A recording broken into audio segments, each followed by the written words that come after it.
Marv Albert will join us in an hour from now, the greatest catcher in baseball history, in my opinion. Johnny Bench joining us on the program. We got a little spirited there in the last segment there with what was going on with the White Sox and the rookie player, Yermin Mercedes. That he swings on a 3-0 pitch. You got a positional player in there. It's 15-4. It's the ninth inning. Let me start there. These damn unwritten rules of baseball, John. So what are you supposed to do if you're at the plate? Now, let me at least say that Tony La Russa said to his rookie to take the pitch. So I have a problem that he disregarded Tony La Russa. But the situation itself, 3-0, positional player, 47-mile-an-hour eephus pitch, and it's 15-4. What would you have done, Dan? Really? I would have swung. What would you have done? The guy threw 4 pitches in 26 seconds. Who's going to look at a coach? No. All right, let's just call the game. All right, we got the mercy rule. Let's just cancel the game. Okay, they're ahead. They got to bring in some, so we forfeit. Let's just go ahead and quit. I mean, the guy's up there. He's trying to pad his stats. It doesn't. There's no rules anymore. I mean, those things are doing. If Tony gave him the stake, and it's just a simple, I don't think how much any manager's head's in the game at the time, except he knows 3-0 that somebody shouldn't be swinging necessarily. Would you have swung though, John? Probably, but if I'd have got a take sign, obviously not. And back in those days, I doubt it. I would have probably looked in the dugout and Sparky would have went, take one. But Alex Grandma's down at third base. He would have been fine. He would have flashed the sign. And so he hits a home run on his next pitch, which is now it's 3-1. So is that a bad time? I don't know. Are we just saying, okay, remember when Tatis did this? I mean, I think we've just been over this another time and it was doing this. And it's just now, the young kid's not whatever. And whether he's going to look for a sign at this point, I don't have anything of a problem with it, but I do have a problem with him, throwing at the guy, in the game. And yeah, but Tony said, hey, it's okay. I mean, basically, he gave the opposition the green light to throw at his player the next game because he said there's going to be consequences. Yeah, he knew it was coming. Everybody knew it was coming. Everybody in the world knew it was coming. But the kid gets kicked out. The pitcher gets kicked out of the game. And, the kid was pitching a great game, too. But, he's on. It's sort of like everybody's watching you in the dugout, waiting for you to do it. Who do we do? What time do we do it? When do we pick the guy? Who is the guy? Let's get this guy. And if it was going to be a problem, then Tony could have held him out of the lineup. And but I think he also wanted to prove a point to the kid, saying, "Hey, if you do this, you got to face the consequences. And this is probably what's going to happen."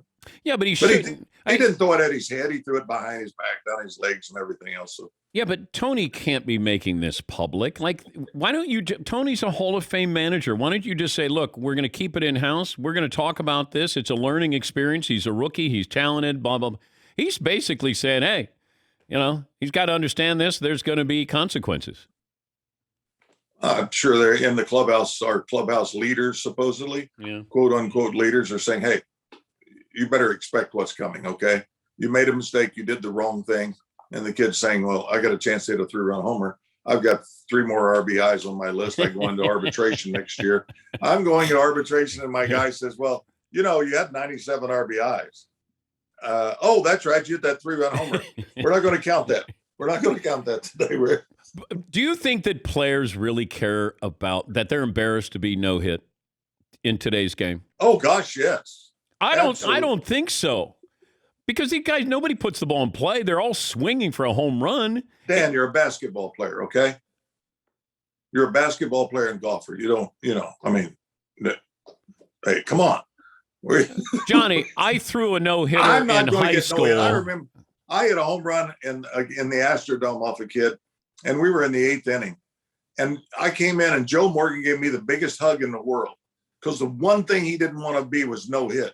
We got no-hit twice one year by Rick Sonny Wise. And he hit home runs. He hit 2 home runs. I was at the game. And you were at the game. And did you? I was there at the Kenny Holtzman no-hitter. Well, I think I remember for some reason you being there because I heard you saying, for God's sake, Johnny, bunt. And you did. In the 7th inning, you tried to bunt. Am I right? Yes. You tried to bunt, and Fritzy has a problem with trying to bunt to ruin a no-hitter. Go ahead, Fritzy. Say it to Johnny. Oh, he is. He's in the doghouse. I just think that's sometimes there's a way that could be even worse. No, that you have to turn around and I don't know, to square around and bunt. You're admitting the only chance we have of getting on base is to just stick the bat out. That we can't just take a regular you swing. said it was weak, and tell Johnny that he was weak I love and Johnny embarrassing. Bench, and I'm Don't try disappointed. that. Don't work that angle, Fritzy. All right. I'm disappointed to hear What that. happens? What happens now if I drop a bunt, we get a base hit, and now all of a sudden this guy is so rattled, the floodgates open, and we win the game.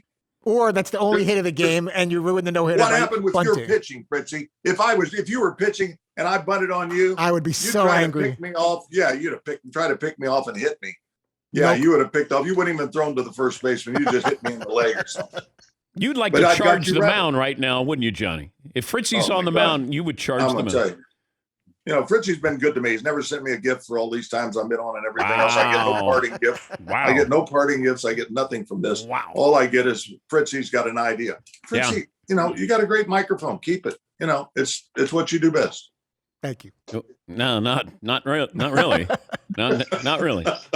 But I told you I was at the game when Johnny tried to bunt to ruin Ken Holtzman's And I was no-hitter. hoping you were wrong and that he wouldn't stick the bat out to try to ruin the Because no-hitter. you think that Johnny is weak and soft, that he would do that to try to. That's Not Johnny Whoa. specifically. That Whoa. particular play. Yeah, is that was disappointing. weak, and so Johnny was weak by doing that. And I said, today's player, I don't think is as concerned about getting no hit, just like they don't care about striking out 200 times.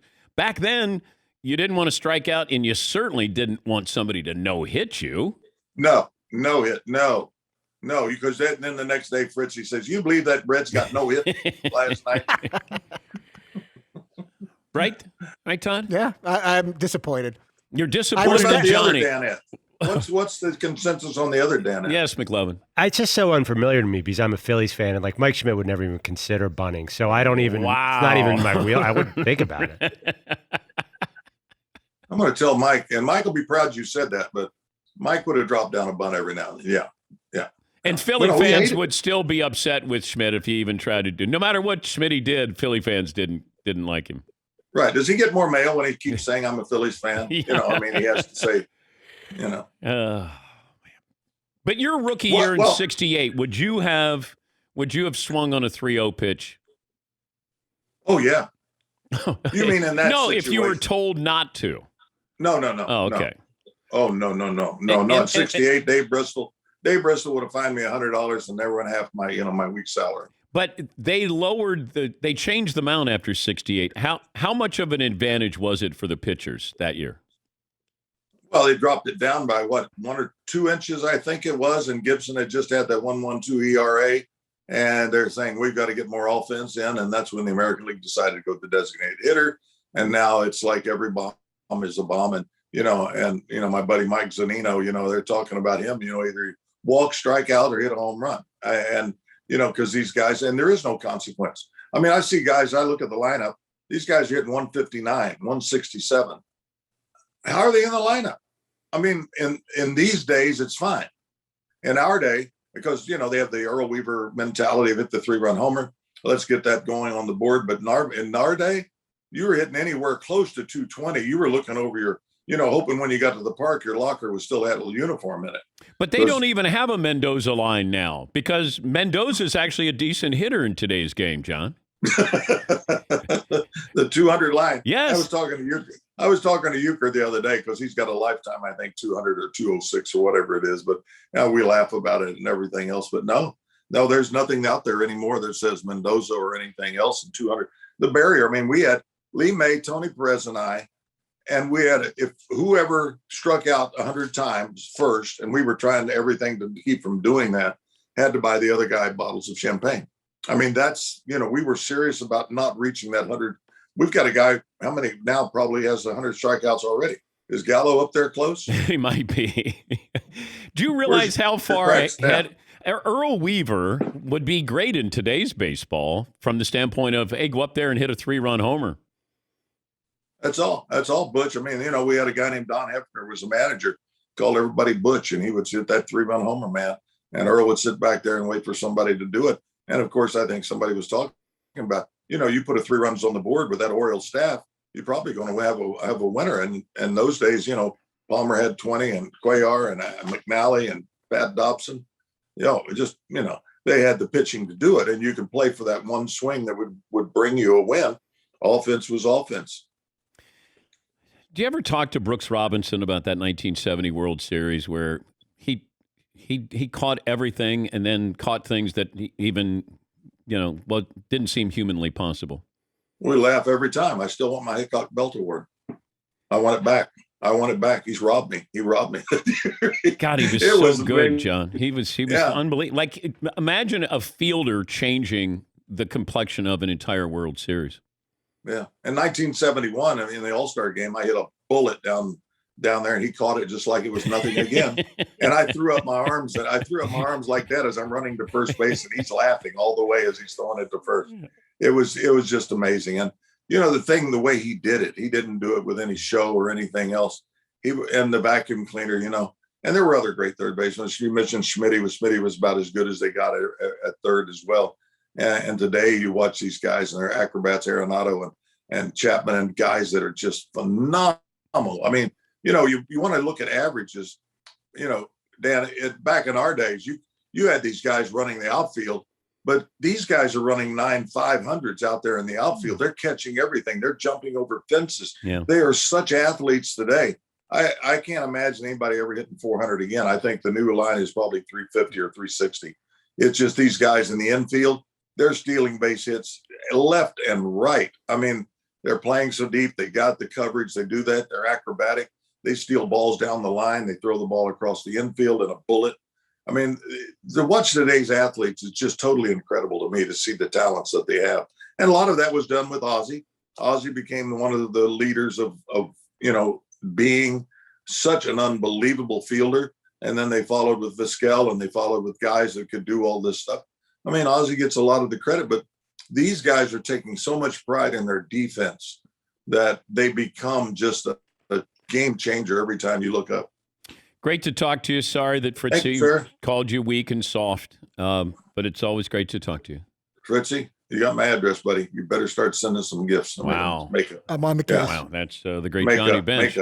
This is making up. Yeah. Thanks, Dan. Fritzy called him out, called him weak.